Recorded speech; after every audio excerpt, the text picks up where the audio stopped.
I'd like to call this meeting to order of the Costa Mesa Sanitary District on the 31st of July. And I will lead us in the pledge, and Director Schaefer will lead us in the invocation. Place your hand over your heart and join me in saluting the greatest flag in the world. I pledge allegiance to the flag of the United States of America and to the republic for which it stands, one nation, under God, indivisible, with liberty and justice for all. If you'd all bow your heads, please. Heavenly Father, please be with all the participants in tonight's meeting. We ask that you also look after those who are suffering, especially Albert Pujols and the rest of the angels. We thank you for our many blessings, and in your name we pray. Amen. Amen. I had to get that in there. Yeah, that was appropriate. Somebody needs something. Right. When you're desperate, you're I desperate. don't think that can help him. Okay, roll call, please. Vice President Michael Schaefer, Present. Director Robert Uten, Here. Director Arlene Schaefer is absent at this time, Director Arthur Perry, Here. President James Ferriman. Present. Thank you. Any late communications? Yes, Mr. President, we did receive a late communication from Mr. Mosier. We do have a copy of his comments along with my response to him for you. So, Okay. Will we receive that tonight? yeah, you should have one with you right now. Oh. Yeah, this should be.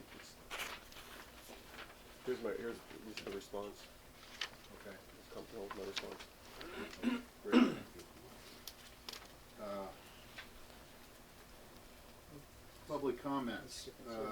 Is there anyone in the public who would like to address the board? Mr. President, ceremonial matters. We have ceremonial matters. Oh, that's right, I'm sorry. At this time, Director Schaefer is going to present an award.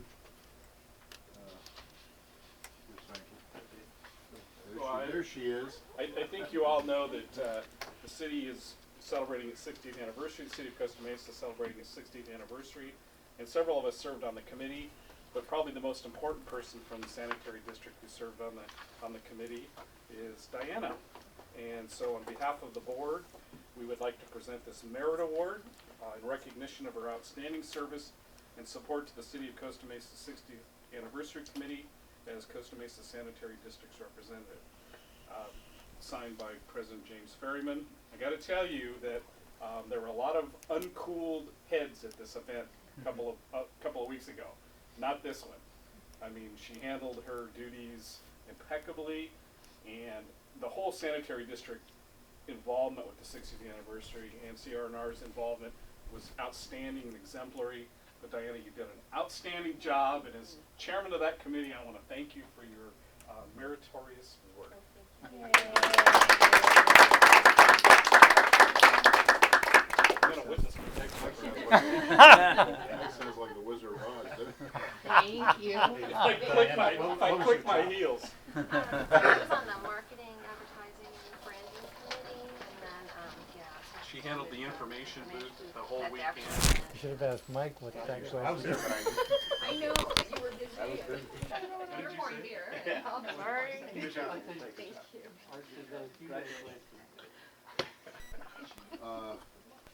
Public comments. Jim, did you want to address the board?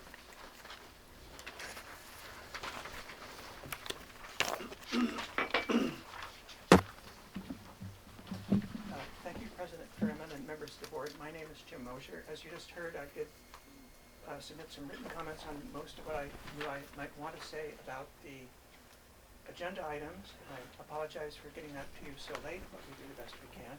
So these are my comments on off-agenda items. First thing I wanted to touch on was the hearing that you held at your last board meeting for the gentleman who thought that he'd been unfairly charged for the cleaning of his clogged grease interceptor. And what I wanted to say about that was I thought that the district council did a superb job of guiding you so that it was conducted in such a way that everybody had a chance to say what they wanted to say, and more important, that everybody had a chance to answer what was said about them, which I haven't seen happen at other agencies. I also wanted to thank the staff for posting on the district website the actual signed CR&R contract. as well as a growing number of other documents and information, including a clear map of the boundary of the sewer district within which I live. Although I think the map showing the residential trash collection area is a little bit hard to follow because the boundary streets are not called out by name, and I think it's not accurate also, especially where the boundary is with Newport Beach. And in the same vein, although I have somewhat spotty success accessing it, I think that the city staff has been attempting to make publicly visible on their Laserfiche website, portion of the website, a searchable database of all of the board's minutes, ordinances, and resolutions going back to the very founding of this district, which is it's actually similar to what Newport Beach does, very much better than what Costa Mesa does. I don't think they post any of their ordinances and resolutions. And it's a really important transparency measure that the public can review those and browse through them. And I would just suggest it would also be useful to make publicly visible not just the CR&R, but all of the contracts that are entered into by the district, that, especially those approved by the board. That's also a very important transparency measure for the public to be able to see what was actually signed and delivered to those other agencies or companies. All that said, I would also like to say that I'm much less impressed by the online announcement regarding this meeting, which was originally supposed to be held a week ago on July 25th. The announcement that the staff did not think that a quorum of the board could show up on that date meant to me there was not just 1, 2, but 3 of you who had not arranged your schedules so that you could be here on that date, even though you knew about it months or years in advance, and even though that's the primary thing that we elect and pay you to do is to come to those meetings. So the fact that the meeting was not even attempted to be held, I thought deprived me of seeing who it was who had enough interest to show up and who did not. Thank you. I swear I'll never ask for that again. I didn't realize that the world revolved around us, but I guess it does. At any rate, any other public like to address the board? Consent calendar, anyone care to pull any item on the consent calendar for discussion? I'll move for approval. Second. Further discussion? All those in favor signify by saying aye. Aye. Opposed? Motion carried.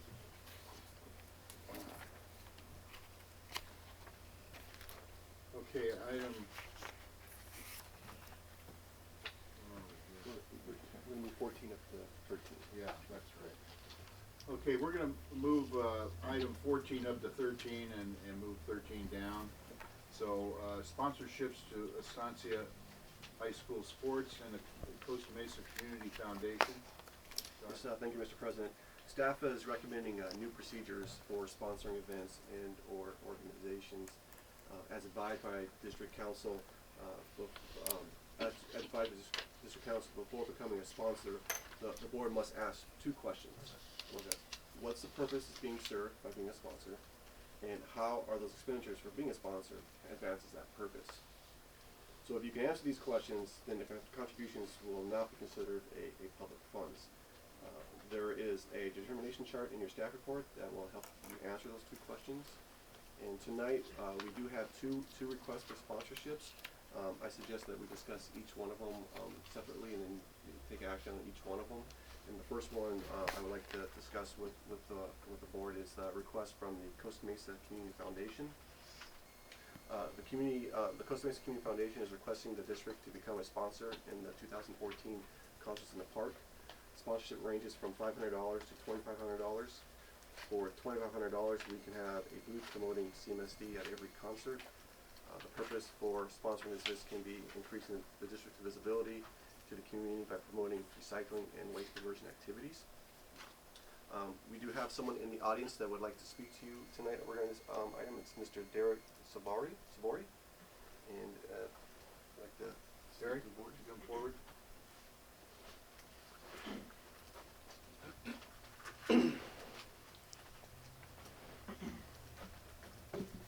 Members of the board, thank you for having us. Thank you for taking the time. Nice to see everybody. Concerts in the Park, I'm a newly appointed director of the board on the Costa Mesa Foundation, and we just finished up the 5th of our concert series for July. Hopefully some of you were able to attend. It's been a great event. And one thing we've really been focusing on, my role as a sustainability professional, working on the sustainability committee as well, is to kind of help steer some of our initiatives. And I'm here proudly to kind of say that we have been able to manage our waste. We're doing a good job managing waste at the concerts in the park. We've got a recycling program in place. We're reaching out to nonprofit organizations in the area to bring them on board, to help activate them, to help with the setup, with the teardown. We've got great involvement, getting anywhere from 1,500 to 3,000 attendees, we believe, there at each concert in the park. We estimate that that's about 80% of those are Costa Mesa residents. From my time there, spending in the booth directly communicating with the community, people really enjoy the concerts. We've got a nice booth set up to create engagement and awareness with your organization if you do decide to become a sponsor there with us. Ideally, we're looking for a sponsor and partner that can help us continue to raise awareness about how our waste is handled there, whether it's from the food trucks, the beer and wine garden, or the attendees themselves. Hopefully they can take home that message and remember that there's a proper way to dispose of certain things, pack it in, pack it out, separate your trash, and implement a good solid recycling program in your daily lives. So unless there are any questions, I think I thank you for considering the event. Art, does the Costa Mesa Water District participate currently? The Costa Mesa Water District, I can't say for sure. I'm sorry, I can't answer that specifically. Is there another special district? No, they don't. Not at the concerts in the park. They weren't. Okay, that's a question I had. I didn't know if they did. And then, can I ask another question? Now you've incorporated the beer concession. Correct. Has that been a profitable thing for you guys? It has been profitable. So over the last 3 years, the foundation's been able to raise over $40,000, and from the numbers we just got back after yesterday, I think we're about at $14,000, and a decent amount of that came from the beer and wine garden. So whether it's meeting the satisfaction of the community will yet to be seen. But as far as raising money, margaritas that are there, the beer that's there, it seems to be drawing a good crowd. And we've even been able to reserve special tickets for limited seating there, for people to reserve their seats there at good stage front seating. Can I ask another question? Do you know your financial status? Are you making money on the performances now, or are you breaking even, or are you taking a loss? No, we're not. We're making money You're on the making money. events, yes. And then those funds are distributed as grants throughout the rest of the year from the foundation. Just to the groups in Costa Mesa? Yes, to various groups in Costa Mesa, ranging from schools, the Explorers, or different nonprofit organizations that apply for grants through us.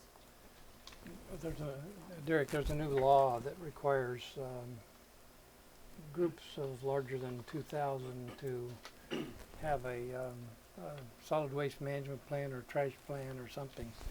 You know, and I think the sanitary district, one, should be aware of that, and probably two, should be active in helping events do that.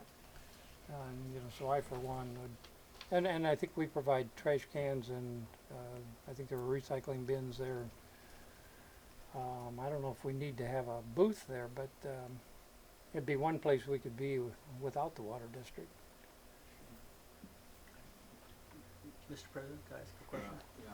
Will the trash cans have a message on it that would advance our purposes, such as recycle or, you know, act responsibly and resource reduction or something like that?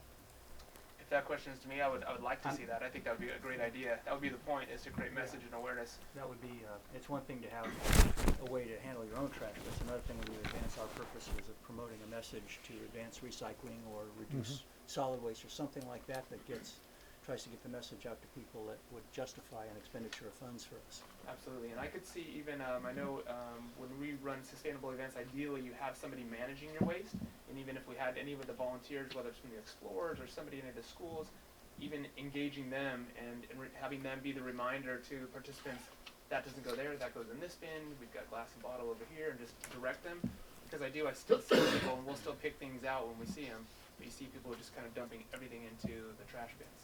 And would our trash receptacles come from CR&R? Yes. They did this year. And do they have a message on them? You know, CR&R have a message, a recycling or something message? They're marked recycling or trash, yes. but Or it doesn't they're have different. our logo on it or No. anything. It's a CNR's logo on it. It might be good to have some kind of a message like that to really get our bang for our buck, is say, Costa Mesa Sanitary District encourages you to recycle or something like that. Yeah, if we're gonna Even if expand it's something you tape on, I mean, then you're getting something for your Yeah. money as opposed to, you know, here's a trash can, put your trash in there. That's a good idea. Did we donate trash cans this year? Yes, we did. We did do it. Well, CNR doing the trash cans. I mean, indirectly though, through Right, us. yes. I have a question for Stacy. Is the $621, is that for staffing for all five? Or I did the staff report because it's before Stacy came Oh. on, so yeah, the $621 is, includes all the staffing that would staff the booth for those 5 days. Oh, okay. That's if we do the had a- if we $2,500. had it, yeah. If you do a lower level, you're only gonna do 1 to 3, or, I know, looking at the matrix, if you're $1,000 sponsor, you get a booth at, I think, 1 or 2 of them. 2, right. Scales up. Yeah, so it scales based on your level of participation. And if need be, I can bring any of the brochures and flyers or sponsorship decks if anybody would like hard copies of those. Okay. Any other questions? Yeah, because we don't need to make a decision tonight. I think we need more information about how we can participate in a better way.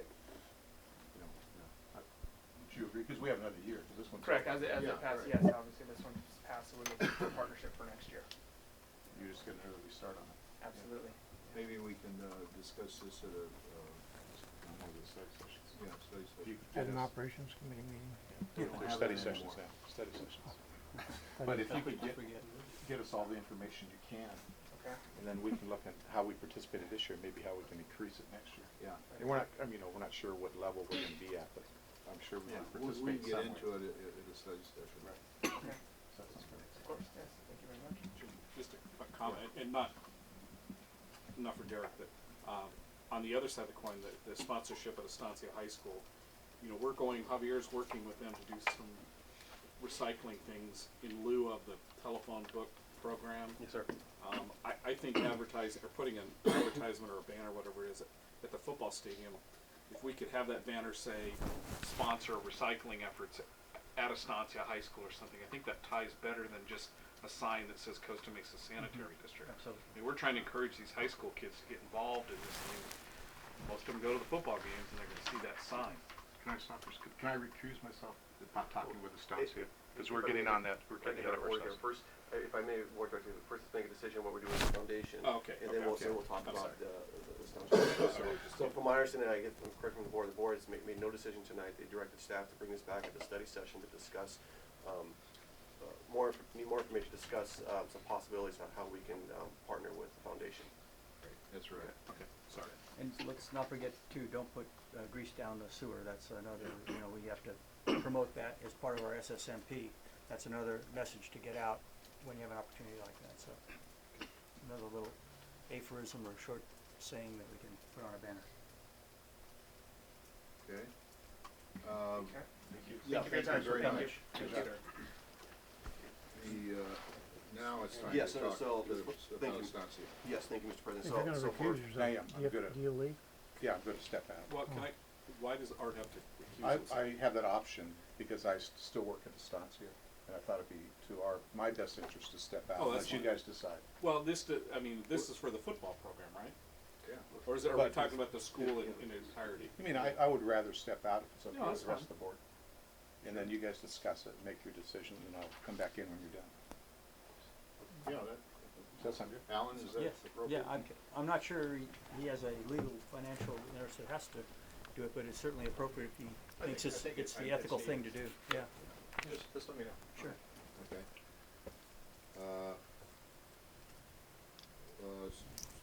Sponsorships of Estancia High School. yes, thank you, Mr. President. So, what I was saying, so we got a request, from, Estancia, Sports Boosters, and the request is from Chuck Perry, from Director Perry's, brother, and that's why he feels he needs to recuse himself, because it was from his brother.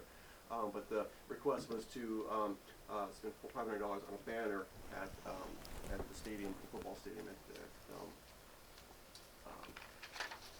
the football stadium, at Jim Scott Stadium. And we've had done that in the past, and we've also, put an advertisement in their football program, particularly on our SLAP program. We'd advertise about SLAP in their football program. And so my recommendation, if you want to continue doing that, maybe we do it with Vice President Schaefer, so we can amend that banner and promote, please recycle at the high school, get that message across. And it's at a really great location where, they have 2,500 people at that stadium all year round, so people see it all the time. And that's a good point, Scott, I think. That banner stays up, not just for football, but for track and soccer and Right. any event Graduation. that's graduate, that's right. Yeah. Anything that's in the stadium. I think what we should do at a study session is figure out the messages that we, one or two very short, simple messages. Because it'll get too small if we get, if we put too much on there. Just our logo and a few simple messages. So do we want to include this in our study session agenda? Is it Or- time sensitive? This one is time sensitive because the football program is just around the corner.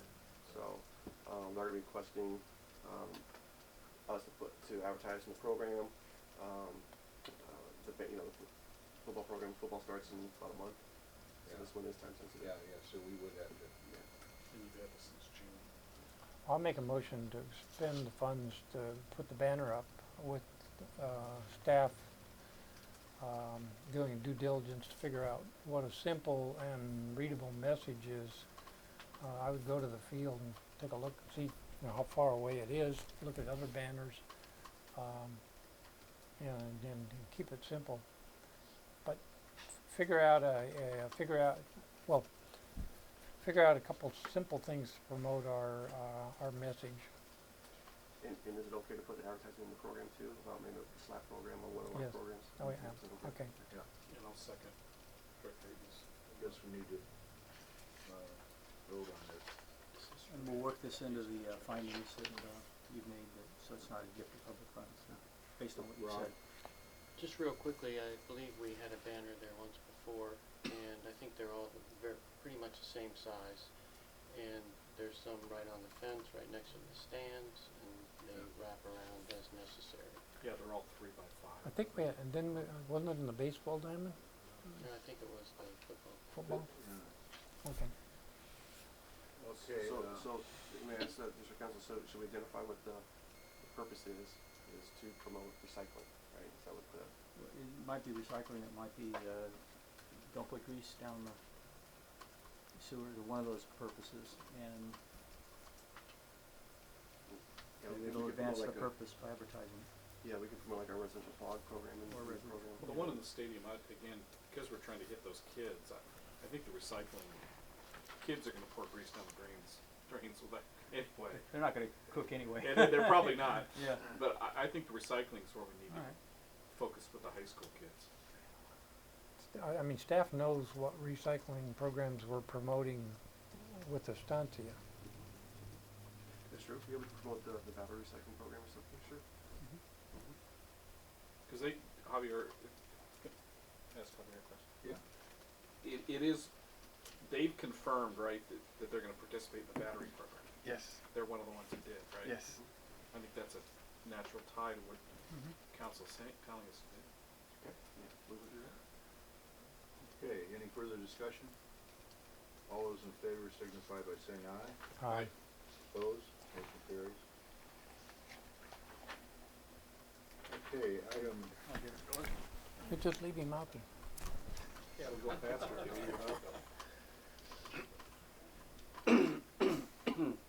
Tell him I said that.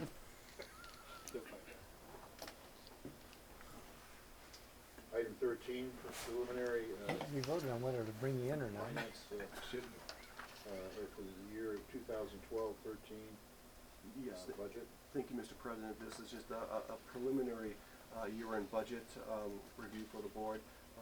We will bring a final budget review next month because by then the books will be closed.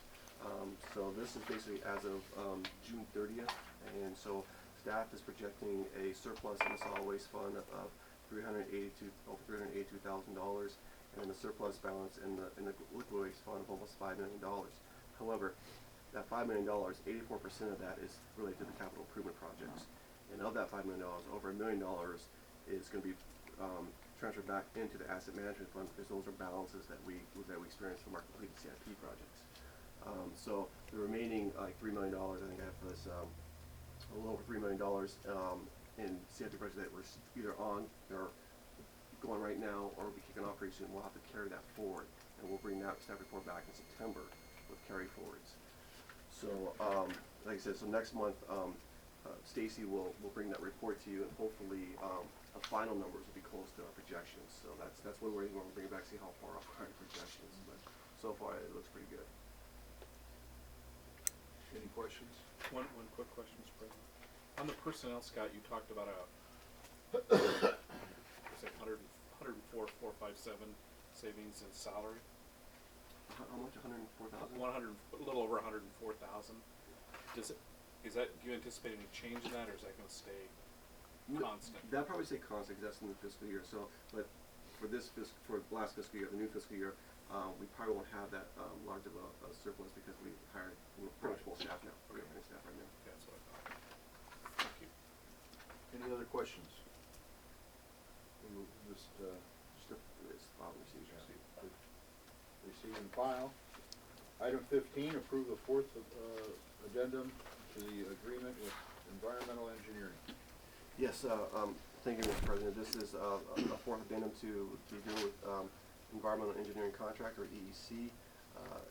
They administer our FOG program, and in your staff report you'll see the activities that they have performed this last fiscal year.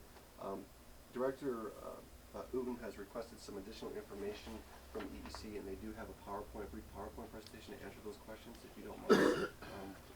They have a quick, Joe Jenkins here to give you a quick Yeah, overview. please. Come on up, Joe. Thank you, Joe.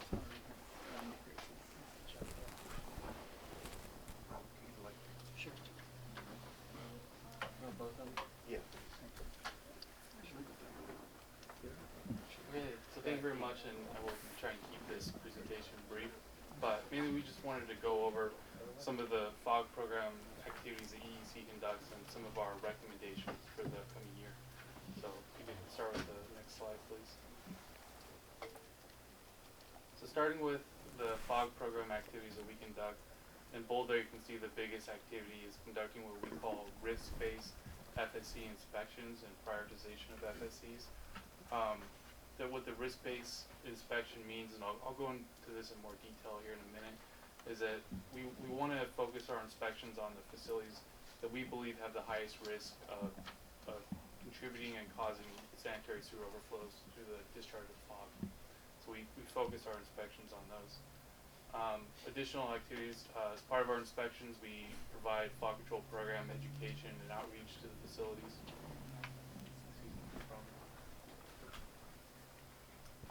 Welcome, Director Schaefer.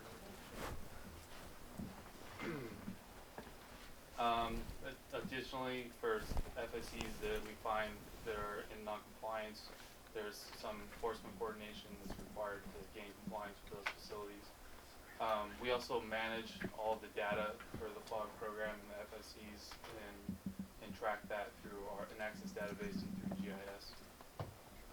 Occasionally we'll support with plan review for new facilities and review the plans for grease interceptor installations to make sure they're adequate. And finally, we attend the quarterly hotspot sewer subcommittee meetings and work towards characterizing those hotspots and mitigating the hotspots. So getting into a little bit more about how we prioritize facilities for inspections and determine risk for facilities. These are the three main criteria that we evaluate. And this is to establish the initial inspection frequency for that facility when they first open up. So the presence of what we consider high-risk cooking equipment is one factor. By high risk we mean 6-burner ranges or deep fryers. The hotspot status is the FSC's proximity to a hotspot location, any location of sewer that's cleaned more frequently than needed, or more frequently than annually. And then the grease interceptor status, whether or not the facility has a grease interceptor. We'll inspect facilities that have grease interceptors or grease traps, hydromechanical interceptors, more frequently than other facilities. So the next slide. So This, I won't go through this whole process flow diagram for the sake of time, but this is the basic process that we evaluate that focuses on those three factors.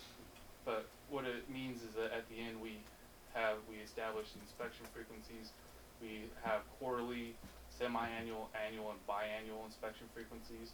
And then for any facility that we consider as being limited food preparation, we don't inspect those, but the healthcare agency conducts annual inspections of all the facilities in the district, and they inspect those as well.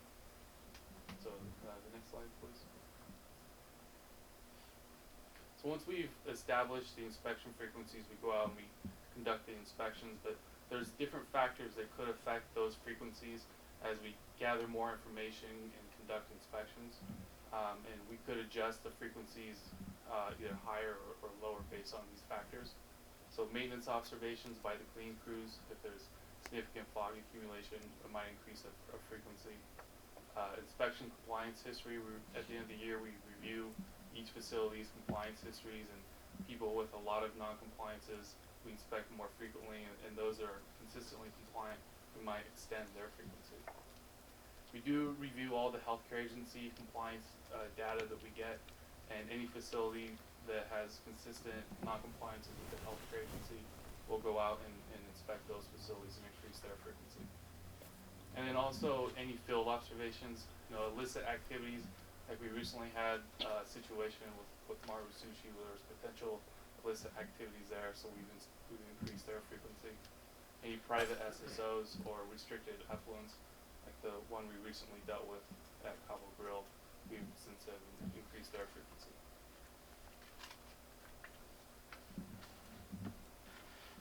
So how we identify new facilities currently is through healthcare agency review and through plan approval that comes through the district here.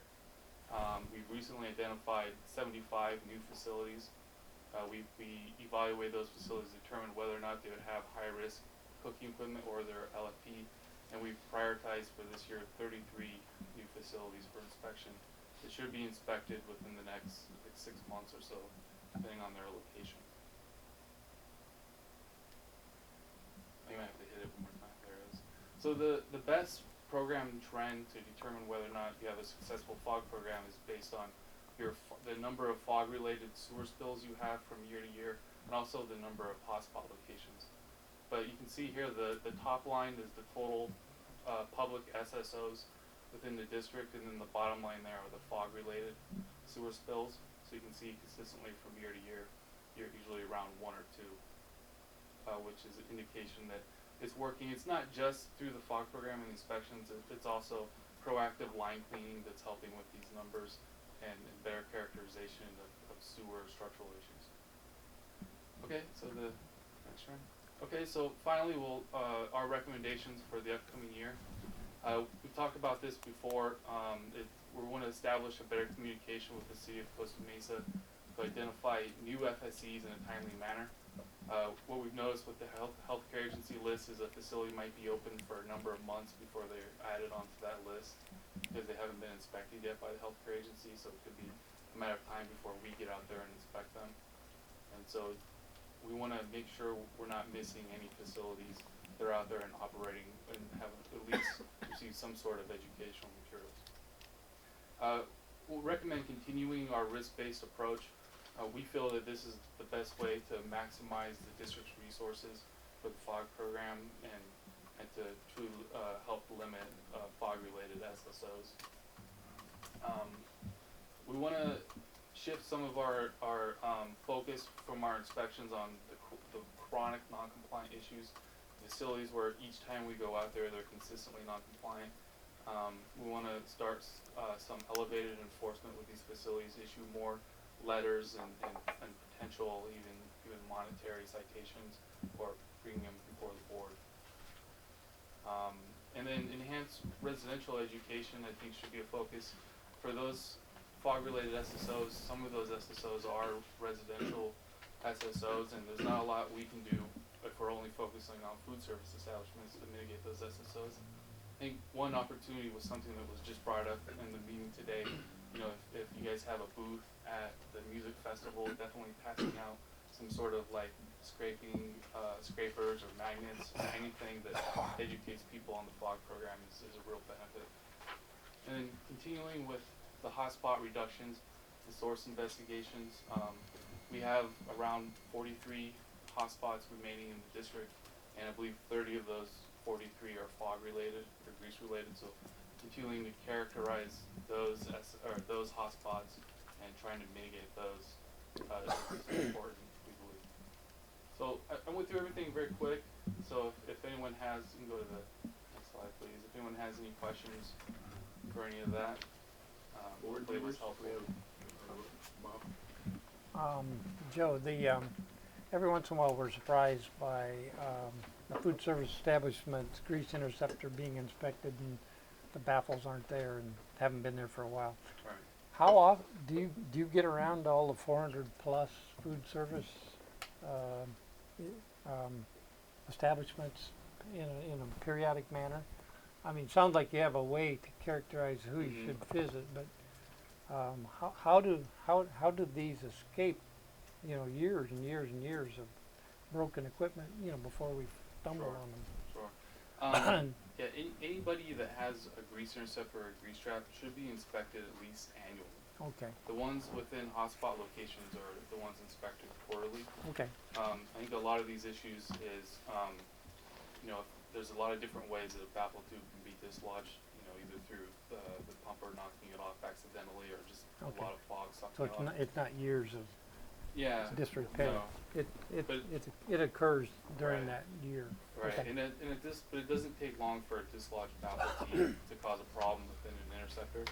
So definitely if we identify a facility that has an issue like that, like a structural issue within the interceptor, we increase their inspection frequency to at least quarterly to make sure that they resolve that issue and they get in compliance before we push them out again. The chronic non-compliance, if you don't mind me asking one more question. The chronic non-compliance, we implemented an ordinance to assist the district in not having to pay you to go out there by fines and things. And I don't think that's been used at all. That was the specific reason, as I remember, that we instituted that ordinance, and I'm not sure you've ever used it. Right.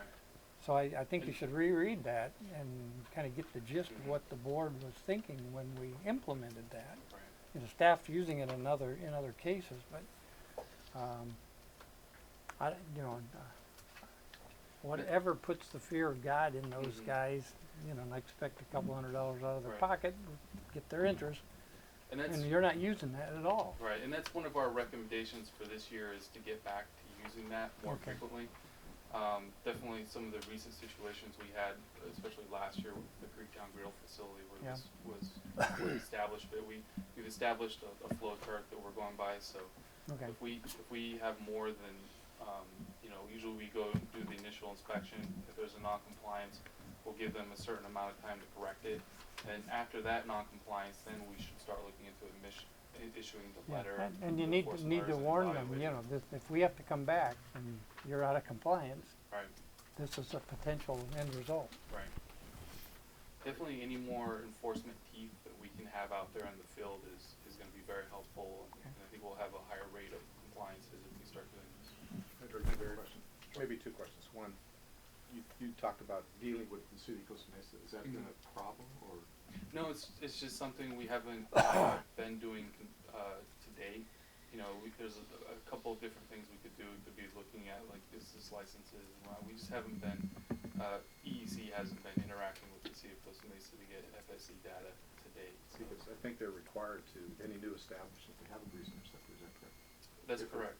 If they're a brand new facility coming in new construction, they are. If they're undergoing any sort of remodel, then they're supposed to retrofit. And my second question was to Scott. Last Friday, you sent out an email to us about the weekly report. You talked about one establishment. Was it on 19th Street? Yeah, right down here. Right. El Toro, Toro Bravo. Yeah, Right. Toro Bravo, yes. What, has that been a concurrent problem? Well, I'll have Joe respond to that, but it's they've had some issues with their lateral, and they don't seem to want to fix it. But I think now they're getting on teams and fix that lateral. But I think you just correct me if I'm wrong, Joe, you went there and inspected them, right? Right, You this followed week. them? Yeah, Mhm. can you give the board an update Sure. on that? Yeah, the El Toro Bravo, they're a facility, they have a decent number of cooking equipment, but they don't have any sort of grease trap or grease interceptor currently. They've been in business for a very long time before the FOG program started, so they're what we consider as being grandfathered into the program. And they're in an area that's not in a hotspot location. So currently I think that we've been inspecting them annually, but, and they've had some non-compliances during that time, employee training logs and posters, which was what we found to be non-compliant this time as well. So we definitely spoke to them about their recent issues, the enforcement letter that was issued to them. We talked to them about that and talked to them about training their employees on best management practices. And if they don't do this and they don't get in line with the program, then we can revoke their conditional waiver and require them to put in some sort of grease interceptor or mechanical. So, Thank you. Mike? Joe, I don't know if you're gonna, and I might have Rob chime in on this too. Since I've been on the board, the areas that we've seen some real problems, like the east side, 17th Street. right. Is there something peculiar, because that side of town is older, is that what's causing the problems, or do we have a bunch of flaky restaurant owners on 17th Street? Well, older does mean that typically they don't have grease interceptors Going like back to what he just, Joe just said. Costa didn't, what was the, There's a calendars? There's a Mari calendar, but the Mari calendar isn't there anymore. But Right. So a pizza place. it's not. But they. worse. Right. Yeah. So some of those facilities we've since required them to retrofit with grease interceptors. The issue with 17th Street is it's restaurant row. You know, if you drive down 17th Street, it's a high number of facilities in one area.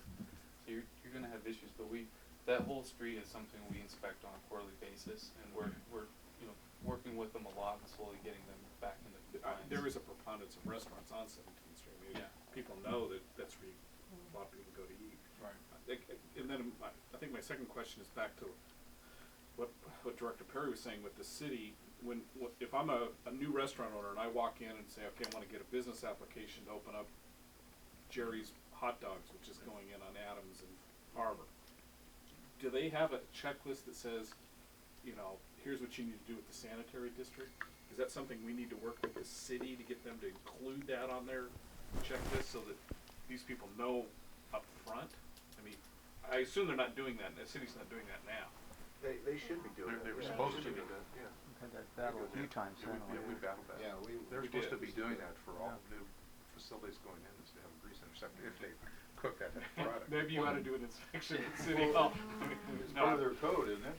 That's what I thought. That's what my assumption would have been that way, but That's why I was kind of curious. What the state No, Part of their code code, was. Yes. Rob? They've almost gotten to the point where even if a restaurant's not going in, if a restaurant could go in, consider whether or not an interceptor should be placed. So, and the restaurants know also that their plans have to go through the health department, and that grease control is a large requirement. I did have some other comments when you Arlene, go ahead, and then we'll get to Rob. Speaking of grandfather, do we have a list of all the ones that have grandfathered in? We do. We have a do? way of determining that. Yes. Oh, okay. Is it very big? It is. I'm not sure what the percentages are off the top of my head of FSCs with grease interceptors and those without. But you do have a decently high percentage of facilities within the district that have interceptors. But we do keep track of those facilities, and any facilities in high risk areas, we make sure that we're inspecting them frequently. For those facilities, it's really important that they're keeping up with their best management practices in the kitchen, because that's all they have. It's our only defense. Rob? Thank you. A couple of things. Number one, we always do try to be business friendly and not knock them out of the box with a $40,000 gravity grease interceptor in the parking lot. However, with regard to what you're considering EEC's agreement and what that means to us as a district, the FOG program is a requirement of the WDR, and although you only see one EEC member, there's really 5 gentlemen over at EEC that work under this contract, and some of the things like plan review is very important, even though we do plan review ourselves and all. EEC is very well versed on the latest technologies in grease control. They do this kind of work for other agencies, and we are spending our money wisely. Our program could be much larger, but we stretch the dollar, and they do stay on top of everything, and they're like part of staff because it's a day in, day out thing, and they communicate continuously with us. So the value to the district is that if we didn't have EEC, we'd have to have more employees to be doing this level of fog program. Okay, thank you for that input. Any other questions? Just one quick one. Yeah. Do you deal with any other special districts in this type of program? Yes, we do. We're currently contracted with the Irvine Ranch Water District, is another big one that we work with. And then we assist the city of Santa Ana with their fog program as well. And Orange County Sanitation District with the city of Costa and then. Sounds good. Mr. Alan? I was just going to say that it might be good just for our peace of mind, because we've gone down this road a few times, is just to go get the city of Costa Mesa's checklist for a developer to see that it has, like Rob was saying about the health officials, say, see Costa Mesa Sanitary District about your sewer needs. Great Yeah. idea. Scott, you can, okay. Mike? I think, I like what Director Schaefer was saying about this list of restaurants that are grandfathered in. Maybe at a study session we could get that list. Sure. And kind of work on an education program for I mean, if they're kind of hands off, maybe we need to do a little outreach to them to let them know their potential By problems. and large, you would inspect them. Right. often, Yeah. right? Yeah, they're not technically hands off. I wouldn't call them. We definitely inspect them and educate them. Just some of the facilities that are not in the hotspot areas, we inspect them less frequently than ones that are in hotspot areas. But each one gets visited and gets educated, as long as they're not limited food preparation. So. Well, I ask Bob, one more did you question. have another? Are we in line as a district with other programs in California? Is there? Are you familiar with the Bay Area program in the Central Valley, the Bachman Vicla kind of program? Do you monitor what they do? Because they. Yeah, we do. And we've actually have done some preliminary consulting work with some of those agencies. Okay. A lot of those agencies, they're very strapped with resources. They're not hiring outside contractors. They're trying to do it with their own staff, with a couple of people who also do industrial pre-treatment inspections. Okay. And so what they do is they focus on their high-risk facilities, but then they'll only inspect those facilities, and all the other facilities they aren't getting inspected at all, or they'll just focus on inspecting only ones with grease interceptors. Okay. Like that. It's not, definitely Costa Mesa has one of the most comprehensive fog programs that we've come across. There's definitely more we could be doing, but to maximize the budget for the district, we feel like this is the most effective way. Thank you very much for that thorough presentation. Thank you. Are there any further questions? Do we need to make a motion to It is accept? an action Yes, item. that's to approve the, Was that 104,000? yes. Make that motion to approve. Second. Further discussion? All those in favor signify by saying aye. Aye. Opposed? Motion carries. Good job. Thank you. Good job. Okay, item 16, the annual Costa Conference. Yes, thank you, Mr. President. The 50th annual conference of the California Association of Sanitation Agency is going to be held at in San Diego, and we have the 3 board members that are interested in attending that conference. According to District Operations Code, any conferences or meetings outside Orange County needs approval by the board. So that's for you tonight for approval. I move approval. I second. Any discussion? All those in favor signify by saying aye. Aye. Opposed? Motion carries. Item 17, study session. Yes, thank you, Mr. President. The annual conference for the California Special District Association is beginning September 17th in Monterey, California. And we noticed, the staff knows that it's a conflict with our board director study session. So before tonight, you have a couple options. You can either cancel the study session or you can reschedule the September study session. So what is your pleasure? I would personally just rather reschedule it. I would too, if possible. I just need some dates, what's available for the board. Is it, what date does the conference start, do you know? September 17th, 16th, yes. Yeah, 16th, so would it have to be before that or after that? Before that week or after that week. I personal preference would be to do it after, in case something comes up at the conference that we want to bring to the study session. Was kind of what I was thinking. The only problem is that moves it right into the board Well, it's week. board week, isn't it? Yeah, but the meeting would be at 9:30. I mean, what's the staff, what does the staff think in terms of earlier for preparation? Well, we prefer it would be earlier, that way if there's any item on the study session, we can put it on the September agenda for the board meeting. That's more important, I think, than what we get in the conference. Maybe September 10th. Sticking to the Tuesday. Does that work? I won't be here, but for everyone else. Yeah, we can, we can have someone, if that works for the board, we can have September 10th. Is that a, Otherwise, Tuesday. Monday, Yeah, it's September a 9th Tuesday. is completely open. The 9th? Are you here then?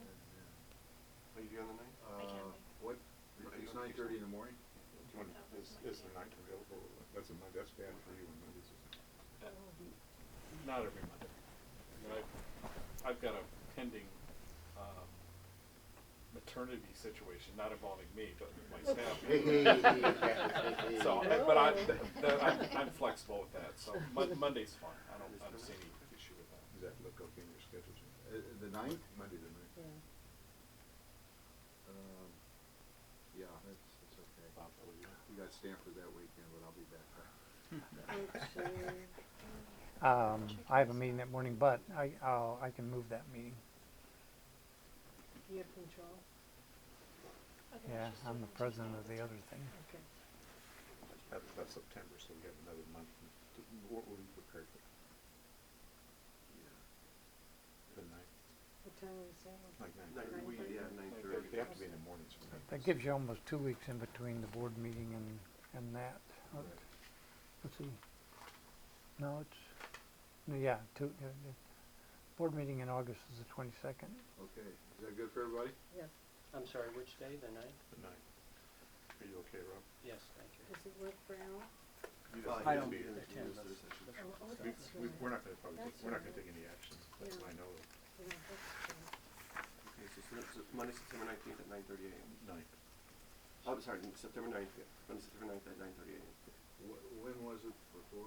It was gonna be the 17th. 17th, oh, okay. It's Admissions Day.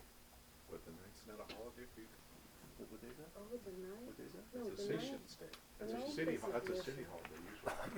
Really? It used to be a school holiday. No, it's, Not anymore. Not anymore. no, It's That's the day California was admitted to yeah, the union. I don't think they celebrate that anymore. That's the 9th, right? Yeah. The state employees. Some of do. us were there to sign the document. 1848. The 9th.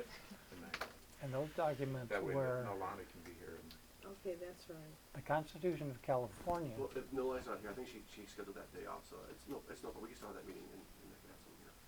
The Is that- you talked Constitution. about the 9th? Yeah, yeah. Nolani requested some leave and it's been approved, so. The Constitution of California was based on the Constitution of Iowa. No Okay, wonder so it was we're all screwed set up. on that date then? Okay, let's move along. NEO Government Conference. Yes, thank you, Mr. President. Anna Sanchez will be giving this presentation. I move approval. Second. Sorry, Anna. Okay, That was that nice presentation. thank you. It's the shortest one I've ever seen. Unless you really want to talk about it. Good job. Gotta get some airtime. I just have a question. Is that, have you been at this conference before? No, I have not. I recently learned about it when NeoGov contacted me and asked me whether or not I would go. Who contacted you? NeoGov, Okay. and that's the provider that we use for our recruitment. Okay. Which hotel is staying at? You know, I can't remember. She hasn't booked it yet. Motel She probably hasn't booked it yet. She didn't have board approval. No, I did not. You know, you said- It's been a long day, man. Oh, brother. Okay, so we have to vote on that. Yeah, there's a motion on the floor, I don't. I move approval. Second, Mike second. Any further discussion? All those in favor signify by saying aye. Aye. Opposed? Motion carries. Save your money.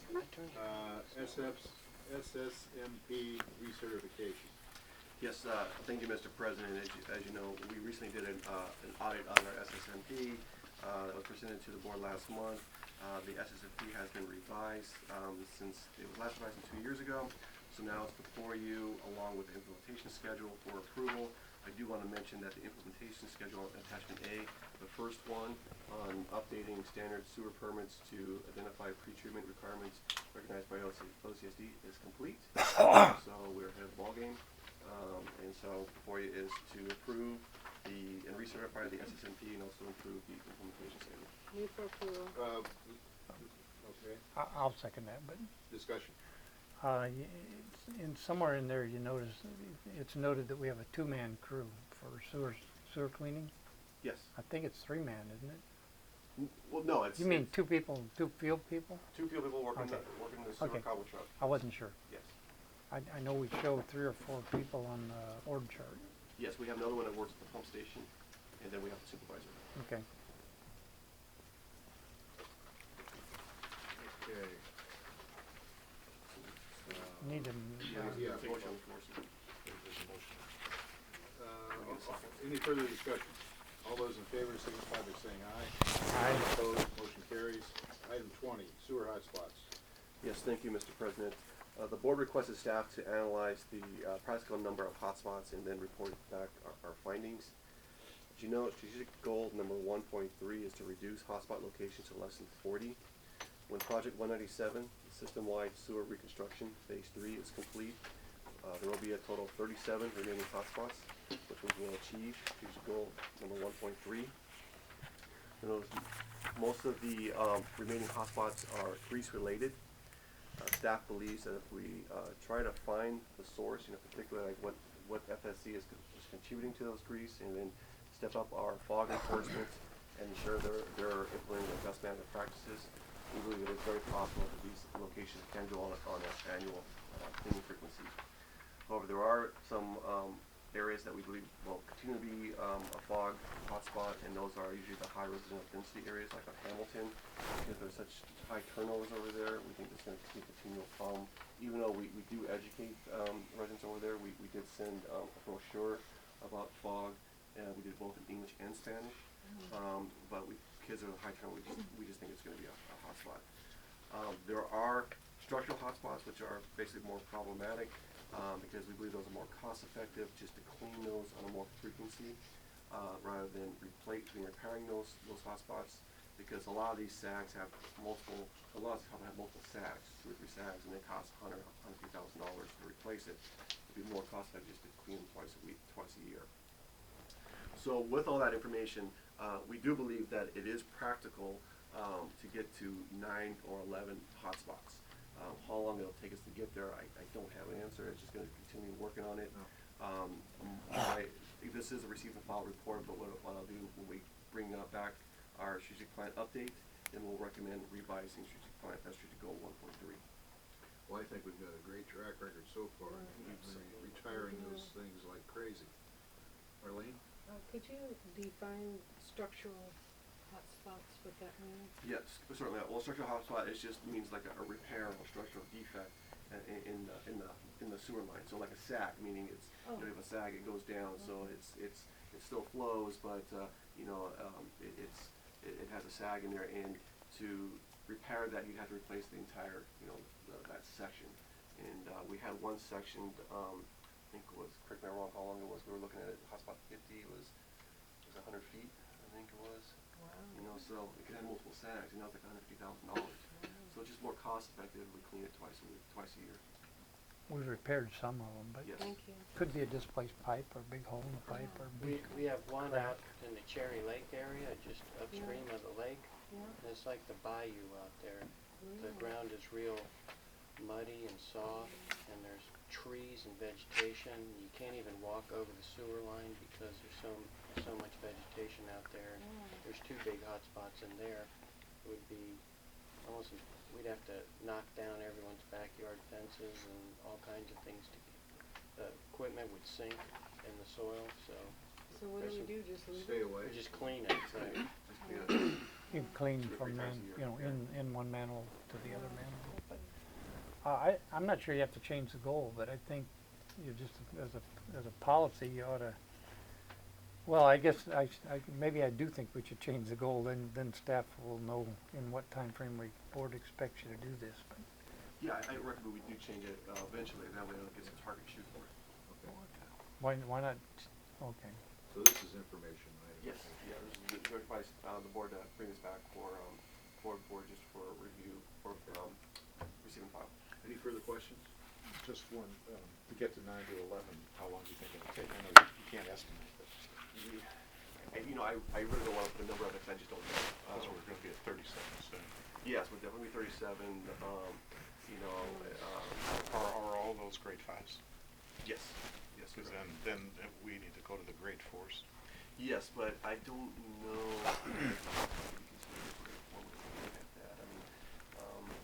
Like I said, most of them are the grease related, so if we step up our enforcements and continue monitoring, how effective that is. I used to attend those meetings, and Rob, isn't some of did you do the ones where you could structurally realign the manholes?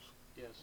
So those are done. We did everything we could with regard to rechanneling manholes. Rechanneling, yeah, okay. And we started with the least expensive alternative first and worked our way up.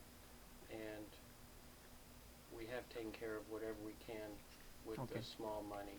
So We're at the point now where it takes a lot of money to repair a hot spot or that has to do with the sag. So what makes those residential areas hot spots? It's not a matter of flow, too much flow, and the grease can't get into the flow.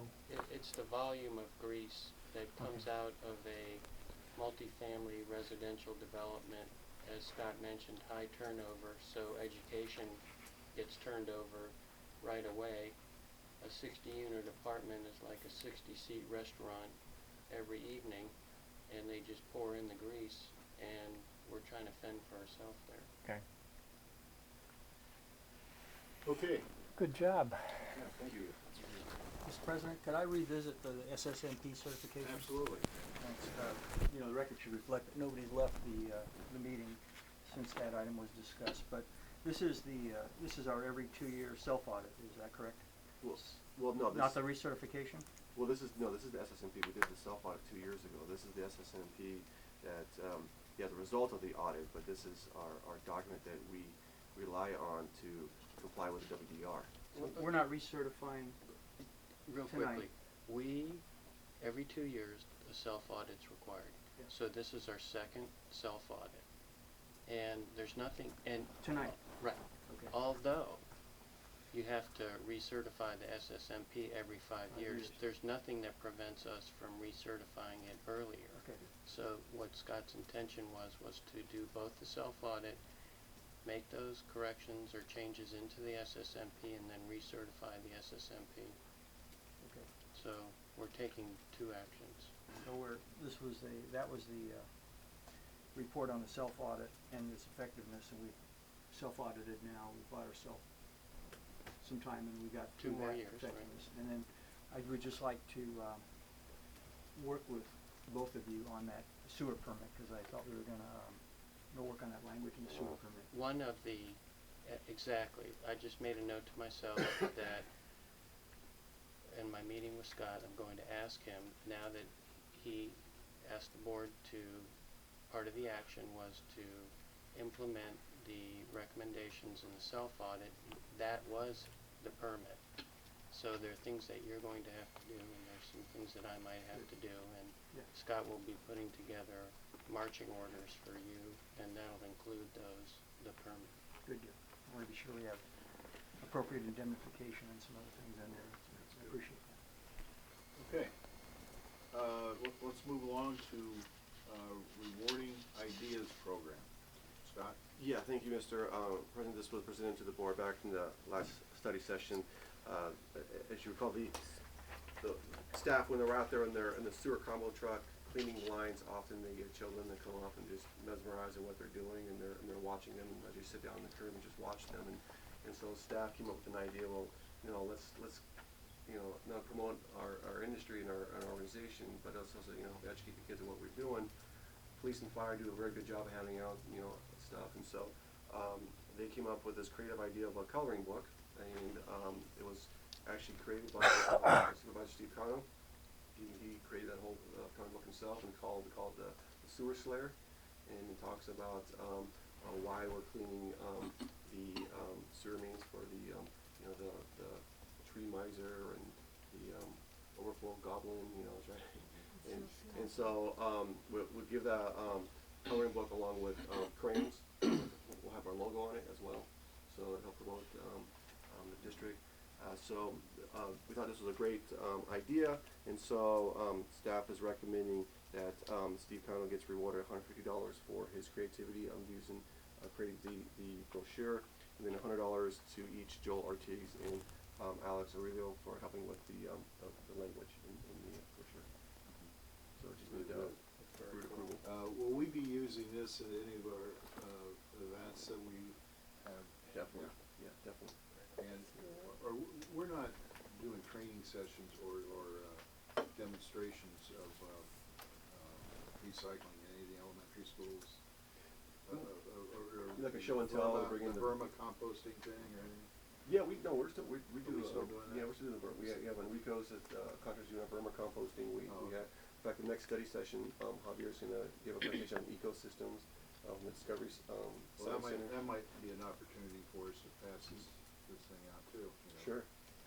Have we gone to print with it yet? Yes. Yeah. Oh, yeah. So we don't have a copy of it yet. We saw it at the I know we study saw it, but I mean, have we gone to, remember we talked about printing it, making sure it's folded correctly? Have we done that yet? No, we haven't done that yet. No. So, did you want a copy of it? Or? No, I want to make sure they're available to pass out soon. Okay. That was my intent. Sure. Because we're approving the money, but. Is it certain grades or Well, certain this money is age? rewarding the idea. I know, So, but I mean, I agree with that, that's no problem, just that we should have those ready to go. I'll check with Steve. Is it certain grades or age? I think they were gonna carry them with them, and then they would pass Yeah, them out. they were going to carry them in the trucks, so we'll have them in our Jim's sewer combo. question was to have them available for special events that we Yeah, host. yeah. Yeah. Yeah, that's Yeah, and we could have a message on the coloring book, maybe on the coloring box. And we have enough money to handle the cost of the printing and crayons and other Yes. supplies. Yes. Okay, we need to vote on this. I'll move the approval of the allocation of the amount stated in the I'll report. second it. Any further discussion? All those in favor signify by saying aye. Aye. Opposed? Motion carries. Resolution 2013841. Thank you, Mr. President. Milwaukee Minway will be giving this presentation. Thank you, Mr. President, members of the board. We, as a staff, had reviewed the retention schedule for our records and noticed that there were a couple of items under the finance department that did not belong under the finance schedule, so we moved it to its respective place under the general manager's schedule. And that would include our sewer plans, and those are now going to be kept on a permanent basis as opposed to it being destroyable after 5 years. So that is the recommendation. Move approval. Second. Discussion? I have a question. We have an off-site document location. Yes, we do. Where are you gonna? It's located in Fullerton. The secret underground Climate control.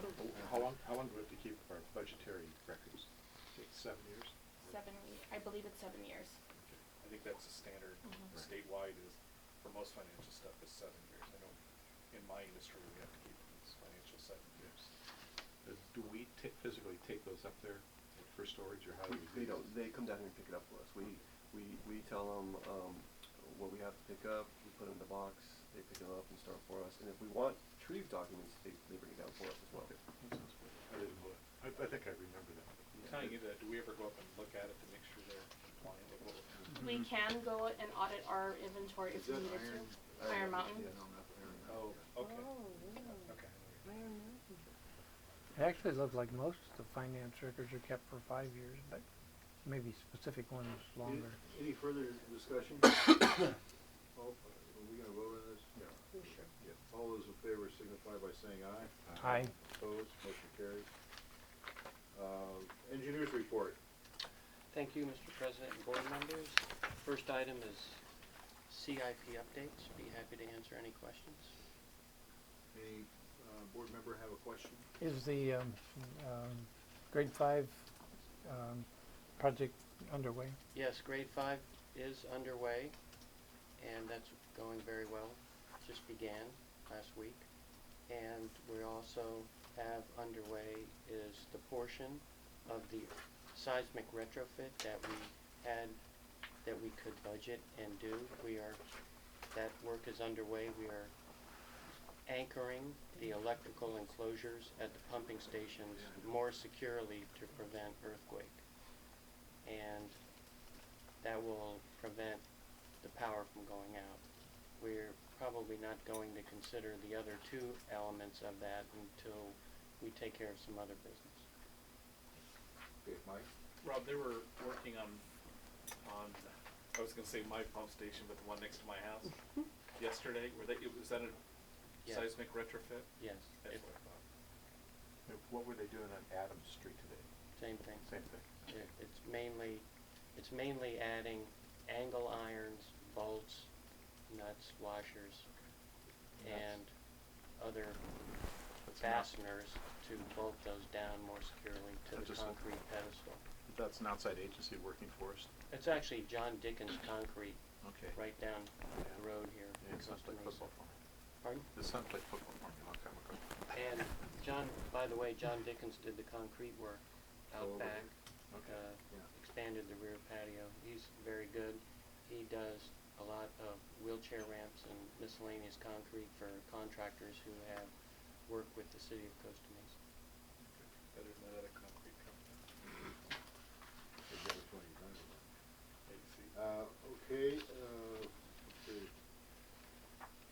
Do we need to just file them? That's just a file, yeah, we're on number 24 now. West Side Pump Station Abandonment Project. Can I Thank ask- you. Can I make a statement first? You know, this is a very important process, and I think it deserves a study session evaluation.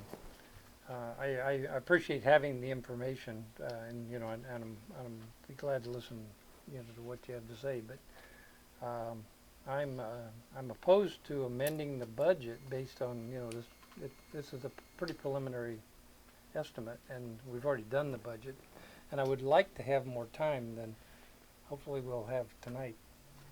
I would agree with that assessment. This is a very complicated project. It's really 6 pumping station projects combined together, plus working on an EIR, plus working on a private pump station abandonment, all in conjunction with OCSD's $12 million project.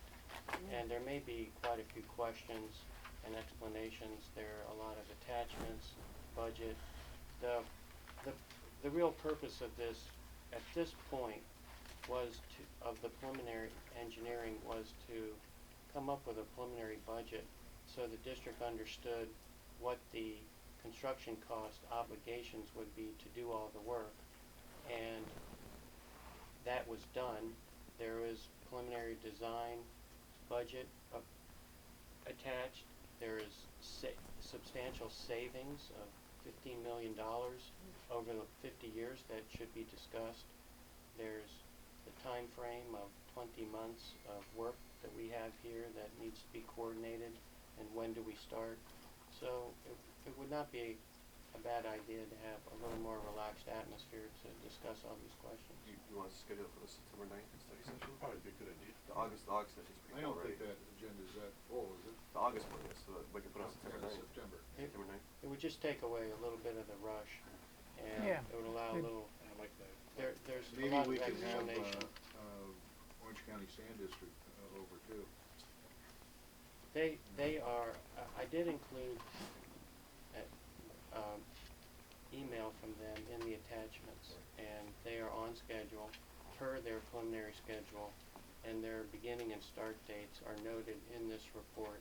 So, not sure that we'll find out more than Okay, well then. what's take already this on. in that email. We don't need to have it. I'd like the September 9th date, because I'm gonna be out of town, you know, the operations. The study session in August, Going back to Iowa?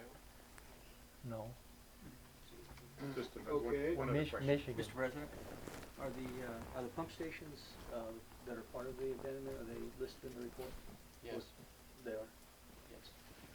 There's, one of the gravity lines that will replace one of the pumping stations will be substantially deep and will require a little bit of change in district maintenance practices, but it will also be getting rid of the canyon pumping station, which is a major headache. So it's all boiled down to an executive summary in here, months and months of work and all. So probably be best to allow open discussion without worry about time. Did you say 6? We're gonna get rid of 6 pumping stations? Yes. We should have a motion to, have it presented at the study session. Yes, please. I'll so move them. second. Further discussion? Just, can I get online, can I get a hard copy of this report? Sure. You know, All those in favor signify by saying aye. Aye. Opposed? Motion carries. Investment report, treasurer's report? Yes, Mr. President, District Treasurer is not here today, he's out of the country, so I'll do my best to answer any questions. Item number 25, investment report is just your standard investment report, so if I can't answer the questions, we can always bring it back next month, but there's nothing new, this is standard investment report. Okay, any questions, any directors have? Move approval of the investment report. Any further discussion? All those in favor signify by saying aye. Aye. Opposed? Motion carries. Attorneys, no. Yeah, I'll also do number 26 too. Yeah, number 26. And again, if I can't answer the questions, we can always postpone it, but I'll give a shot of presentation. So eConnect Direct license agreement. The license agreement is with Multi-Bank Securities, which has launched eConnectDirect.com as an online service to navigate, transact, and leverage the fixed income marketplace. Staff believes using eConnect Direct will allow for more timely access to the markets, as well as ability to further diversify the district investments. The best part is that the district will save $6,000 annually in custodial fees because eConnect Direct uses the same custodial that the district uses, which is the Bank of New York, and there are no fees for custodial services if eConnect Direct is used. So staff recommends implementing license agreement. Arlene? So Mark was in agreement and he's the one who referred this? Oh, actually, they contacted me, and so I referred to Mark, and Mark had conversation with eConnect, and he's the one that wrote the staff report and So recommended. he feels comfortable Yes. about it? Yes. The only question I had on it, when you look through the agreement, it authorizes Mark to sign, to authorize the agreement. Is that, Yeah, because he's the district treasurer in charge of investments, so he. but we're the ones, the board is recommending the implementation of the program. Yes, but if you're authorizing, if you're giving the district treasurer to sign, you're still giving the blessings. Okay, that's all I need. Great. Any further discussion? All those in favor signify by saying aye. Aye. Did we get a motion already? No, we didn't, Thought we I did. moved it, Didn't you move it? no, I Do just we have asked motion? a question, but I'll I'm, move, I'm a mind reader. I'll move Yeah. for approval. yeah, I did, Did you second? no, you're second. Further discussion? All those in favor signify by saying aye. Aye. Opposed? Motion carries. Attorney's report. Thanks, Mr. President. The proposed ordinance would provide clear procedures for abatement when proof exists that a sewer system overflow is imminent from either root or grease conditions. Provided such proof exists, it makes no sense to require the actual sewer spill before the abatement occurs, when the owner will not remedy the situation on his own. So this is kind of a mirror image of what happened at your last meeting, and this provides a little more clear authority of how to proceed with this kind of a matter. Move approval. Second. Discussion? All those in favor signify by saying aye. Aye. Opposed? Motion carries. Local meetings. I did attend the Orange County Sanitation District. I nominated John Collins for the Walk of Fame. Oh They my have it gosh, in front. he is just in He is. heaven. No. He is I strutting mean, if around. there's ever a guy Oh my that, goodness. that That's lived good. and breathed Orange County Sanitation District, it was John Collins. I mean, Yeah. You did he's so from much Down for Valley. him. He's a councilman, and I've known him for years, but when he was chairman, it was really at a crucial time in the history of the Orange County Sand District, and he had some heavy lifting to do and did a heck of a job. So he got approved unanimously, and I think it'll probably get presented in September or thereabouts. Didn't the engineers used to call him Mr. Change Order? Yeah, he put their feet to the fire. No, in operations, we didn't have change orders, but engineering sure learned They also, the a few general lessons. general manager also gave us a list of his goals for next year, and as we begin our strategic planning period, I was interviewed by by Brett Ives, and several of the other directors were, and so we're going to have several strategic planning sessions, and it's just time for us to do it. So the negotiations with the union isn't going all that hunky-dory, and we might be at impasse, so we'll let you know on that one. No settlement on the sorry line dispute, or not heading for trial or anything yet? Now, we're with SAPA, I've talked to Brad, the attorney there, and they're making another run at it, but I think it's gonna be arbitrated, and we are rolling the dice, because if they find, and it's binding arbitration. Yeah. And if they find in their favor, we gotta build them 30, what is it, 30? A much larger Much pipeline. larger capacity to the tune of $100 million. Ouch. Yeah. So. If the sorry line, there'll be another one right beside it. Under it or on top of it or whatever. Double barreled, huh? Okay.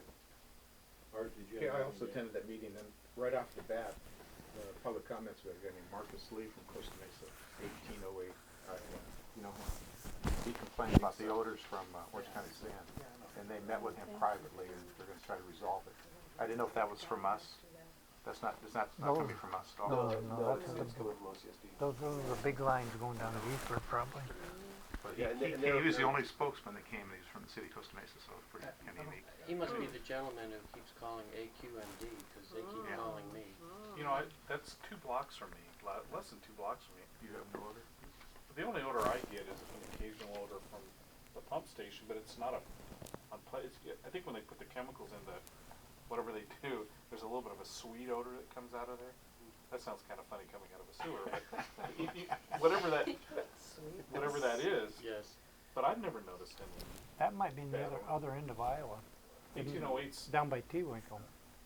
We have odor blocks no, it's and not by me. those Should be kinds done of by you. things that we put in. Well, there's a lot of big trunk sewers go by Yeah. that corner. We monitor that very closely too, and we spend a lot of money, the Orange County Sand District Yeah. spends a lot of money on mitigating that, and, but you're at the mercy of where the winds are going, and, it's a tough one. And So, there's 2 other things. One, the president now talked about that by the end of this year, they're going to try to have all the local sewers back to the city. The county owns Tustin, Orange, Santa Ana, and I'm not sure what our status is because, but they're working on that real hard. And then Dave Shavard had a program that he was talking about with CRNR, and I talked to Scott about this the other day. they have a program where they give out 2-gallon containers to the residents to fill up with grease. And the first day they gave out 250 of them. And the OCSD finances the program.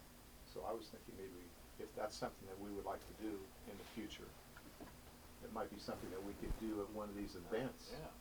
You know, pass them out, and then we could determine how we just get those back to us, either through OCC or CNR picks them up as part of the contract. They pick them up. Is that a pilot program? It's a or- pilot program, right? Okay. And there's money that Orange County Sanitation District is supplying to Yeah. the cities that Yeah. want to participate. I thought it was right off the bat, these 3 things hit us. But I thought it'd be something for us to consider. I think he talked to you about it a little bit, didn't he? Yes. Well, I know something about the local sewers. We submitted information to Orange County Sand District, and they think that the repair costs are a little steep, and so they're reviewing it. And I don't think they feel they can. Well, I think they need to negotiate with us further. I think that's the status of our submittal, or their submittal asking us. And Rob did the due diligence and came up with some costs, and That could be an item for the study session.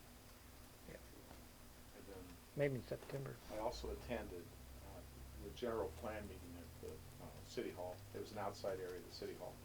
And one of the things that popped up was this, one of the speakers was complaining about the sewer smell on Geisler and Harbor, so that's kind of in the same area. But I didn't really get a chance to talk to him. He was making a negative comment about trying to fix this by the hotels. He was complaining about the hotels in the area. But What are they dumping down? I don't know. I just thought I'd mention that. I don't know if we can check You that know, out. we've gotten complaints before about smell or pizza, but again, it's near OCSD, some facilities near there, so it's when we go check our pump stations, our manholes, you know, it's Well, I know, remember a while back I had mentioned that a lot of times when I walk in the morning, I go down the river trail and then up Keystone. At least once a week, there's someone from OCSD out there. And I assume they're checking odors and things, but I think they're doing pretty good diligence on working. And of course, it's down by Mesa already golf course where they're working. And that must be where their pump station is down into there. But I think they do a pretty good job out there. Well, I was in charge of that program for 25 years, and every once in a while it'll get away from them a little bit, and and the chemicals might fail or something. It is a continual opportunity for them. Well, I know, right, just as you, at the end of Geisler, that little bridge that goes over, Yeah. a number of times I've seen a Vector truck down there. Well, they got big siphons start there. Right there before it goes under the. Yeah. It's an opportunity, and they spend tens of millions of dollars on those trunk sewers, and they have programs to evaluate new technology all the time. And sometimes industry dumps stuff on them that mitigates chemicals, and it stinks.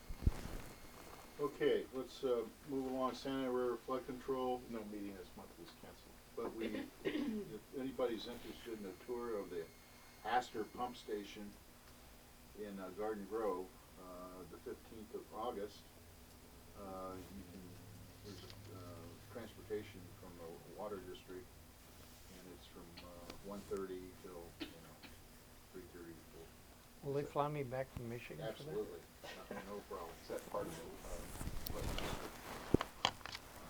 basin? Independent ISDOT. Executive committee meeting this month, and the main thing that came out of it for me was a letter that was presented to the executive committee from the independent, I'm gonna get this right, I'm gonna get it right. The South Orange County Agencies Group, the ISDOC's doing some bylaw changes, and we're trying to get that approved, and I thought everything was moving along, but this group, which is made up of mostly water districts from Irvine south, they had some concerns about some things, so we're gonna look at that at the next meeting and see if we can't resolve their issues. Not that nothing seemed earth-shaking to me, but that was basically it. Quarterly meeting will be August 30th, and I don't remember who the guest speaker is. Who's the guest speaker? The OCTA person? Yeah. August 30th? CSDA? The only thing from CSDA is I did a webinar last week, legislative update webinar. When they do these in the future, it might be beneficial to do them here. If we could do the webinar here and have all of us participate, or those of us that want to. This thing was really good. It was a couple hours, and Kyle, who runs it for the CSTA, they do a really nice job. And probably this time they talked about some property tax and voter threshold issues. But the thing that really came out, I think that's relevant to us, was a case. And Alan, I don't know if you're familiar with McWilliams versus the City of Long Beach. Mhm. It has to do with the Utility Supreme user Court tax, rule. and yeah, this is a big exposure if you have a Prop 218. Well, no, this was a the California Supreme Court ruled that local agencies can be subject to class action lawsuits. Right, that's where I was getting. Oh, with I'm that. sorry. It takes a while to get there, but the concept is that Prop 218, you pass your taxes, and year after year you collect them and whatever, and it's like, okay, so somebody suing you would have to sue you for what they are entitled to. Right. And Scott knows this. We talked about this in August, and the issue was, okay, well, what's the motive for one person to sue you? It's not very much. And then the class action, it was, well, you can't because we have a claim statute, and the claim statute says you can't file a class action. Well, this was by Michael Colantuono brought this lawsuit, and he, tried to defend it, and he was always taking that position that this is the way you limit your exposure. He said that the Supreme Court said you can have a class action. You cannot limit your exposure, and by having a local claim statute that you can't have a class action. So the long and short of it all is you can't have a class action so that an enterprising class action lawyer says, I'll take your nickel case because I'm going to do it on behalf of thousands of people, and I'm going to make money on this. Right. And that's the fear. Yeah, this was a really good discussion. But we don't have much exposure on it, but a lot of agencies do. Okay. I'm glad you said we don't have much of exposure, because do we have an ordinance that prevents class action lawsuits against us in our? I think we could argue that from our claim statute, but in any event, it wouldn't. Okay. It's not effective. But the best defense we have is that you just went through that justification study, the engineering study, that makes it very clear that our charges are justified. Okay. And where it really, the exposure is an assessment district in which, it's Vector's got a concern about this. Yeah. It was a really good discussion. Yeah. And the Fascinating. The gal that speaking with it did a really nice job. Some of the others, they talked about CEQA reform, and then gave some other things that really don't apply to us. But I thought it was a really worthwhile 2 hours to listen to these guys. And they do it on the computer, so you're looking at the person talking and over the phone. So this might be something in the future that we can do here. Just a suggestion. How often do they do that? Quarterly. Depending on the subject. And depending on, so they might do it more often, but CSDA puts on some really nice webinars on stuff, and it's not a lot of BS. It's to the point, and what You obviously what's relevant. absorbed the right things there, so that was very impressive that you were on top of that. Well, thanks. I appreciate that. When it comes to lawsuits, I'm sensitive. That's all the report, Mr. President. Thank you. Casa. Anybody go to Casa? Okay. Not Not yet. yet. Not yet. Other meetings that qualified for reimbursement. My turn. Go ahead. Low man on the totem pole there. Okay, 6/4/13, I went to ISDOC, regular meeting, and all the comments were about, like Mike said, about the bylaws revision that must be in. There was a discussion on having a free lunch at our next ISDOC meeting because financially Next quarterly we could meeting. afford it. And then also Bill Nelson, of course, talked about his running. On LAFCO report, Carolyn comes to all the meetings, which is really nice at ISDOC, and gives everybody an opportunity to ask any kind of questions we want to ask. And then on OCOG, there will be no increase on the dues end of it for the year, which is nice to know. And Daryl Johnson is the Orange County OCTA new Chief Executive Officer, and he was confirmed for the August 28th quarterly luncheon meeting at ISDOC. Like I said, August 28th. 28th. Thank you. I couldn't find it at the time. I Is know it, is it August 28th or August 30th? 28th. Is that Yeah. a Friday? No, No, it's a Thursday. Thursday. I didn't. You are, they're usually on Thursday.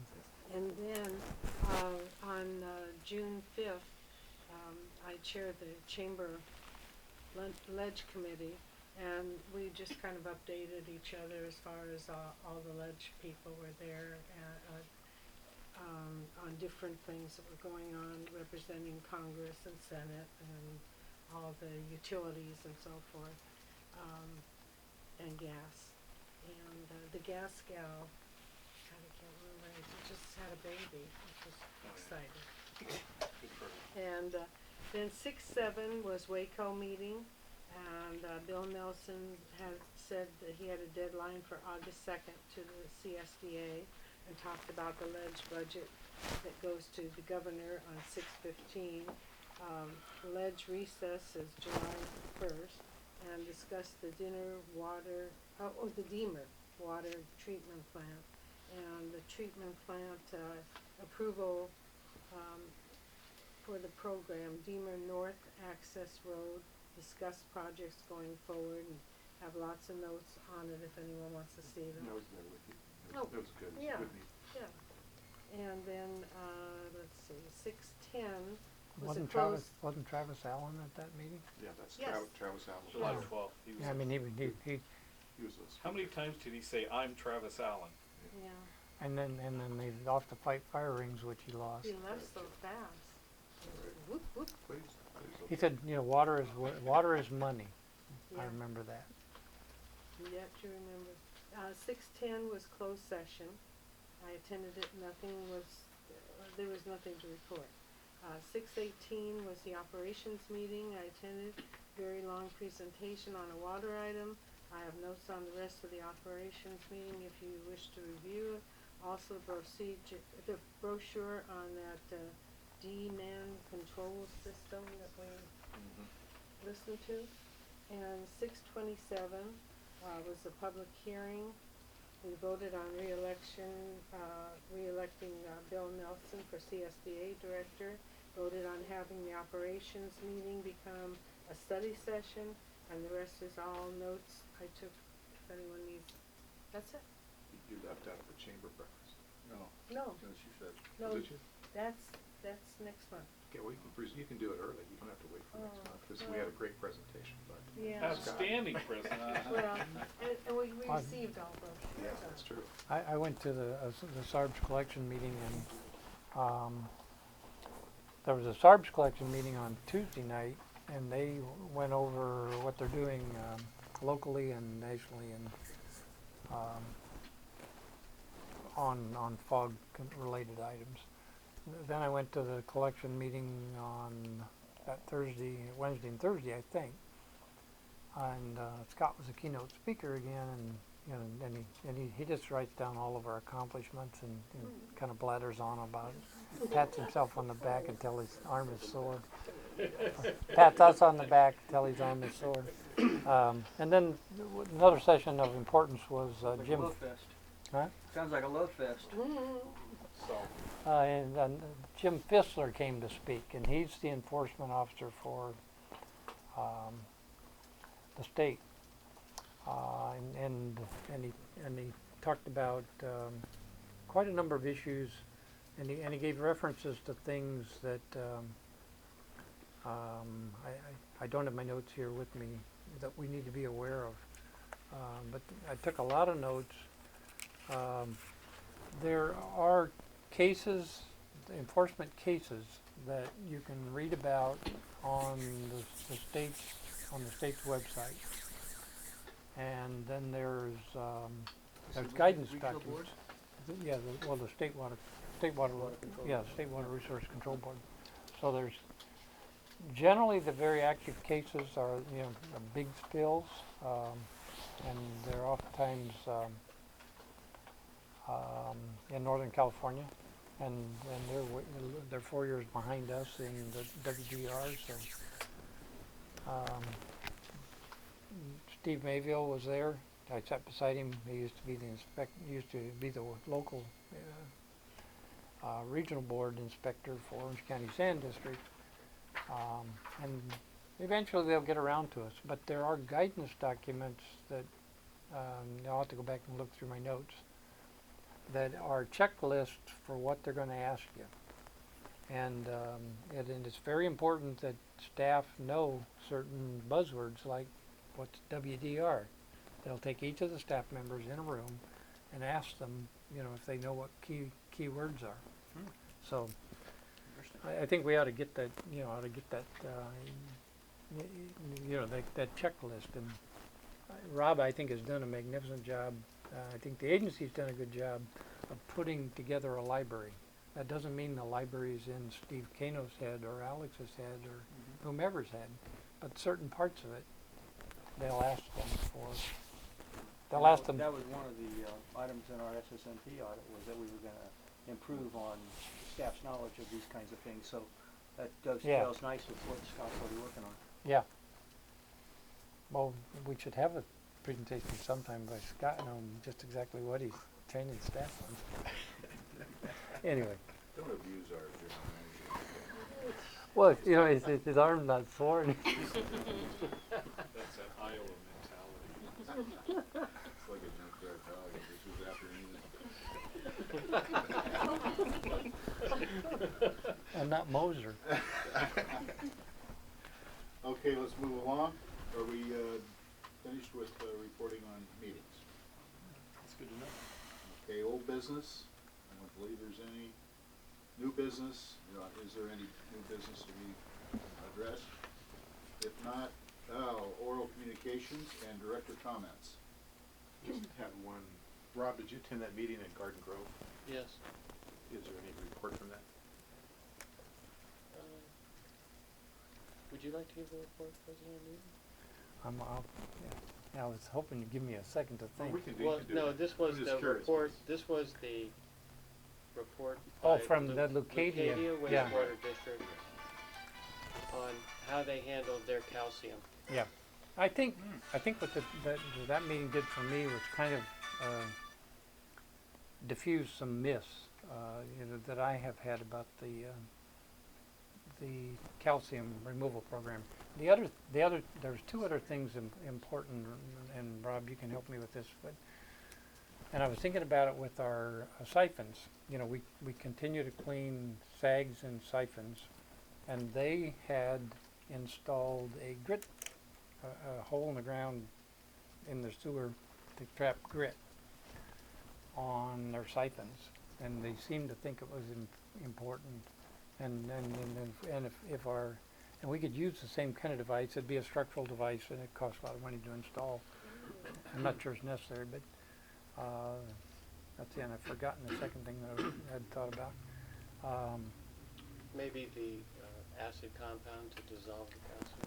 No, the reason for their spills was they have a thin coating. I don't know, that might be thin coating of calcium on the top of their sewer. And so part of that fell off, and it caused one of their SSOs. And so what I would like to see is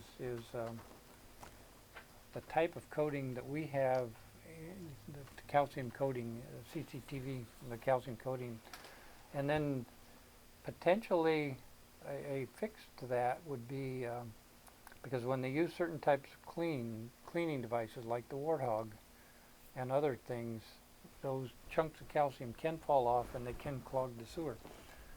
We might want to think in terms of putting smart covers in those locations as a backup, in case and if the staff thinks we need it, and or if we are gonna do, well, I guess we're out there cleaning, we'll have observations, but anyway, I thought it was a very good seminar.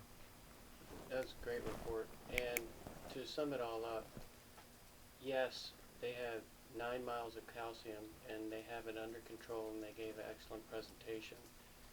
The phase 2 of all this education will be in the El Toro Water District in the coming months, where a contractor with a proprietary, thank you, chemical compound will be giving a demonstration of the very thick calcium and how they can soften it chemically and then remove it mechanically. And once that presentation is done, which will include videography of everything inside the pipe, that will be our second education tool, after which we should have enough knowledge to embark on our own, just like the rest of the agencies in our area. Already Huntington Beach has 1 SSO from the calcium and others are getting close. And based on your comments to Scott, we are retelevising the calcium that we had back in 2006 to see the change, and we are slowly getting our program together. But this next effort in El Toro Water District will really provide us the remaining education we need so that we can attack our calcium. So that's where we are in the whole picture. Okay, thank you. So there's light at the end of the tunnel. Does it work on That's what I pools? intended. Yes. Does it work on pools? I'd like to. It's an acid, yeah. Same, Okay. Any oral communications? Our next meeting is August 29th, here at the district at 5:30. With that, this meeting's adjourned. I won't be at the next study session. Gone with somebody else.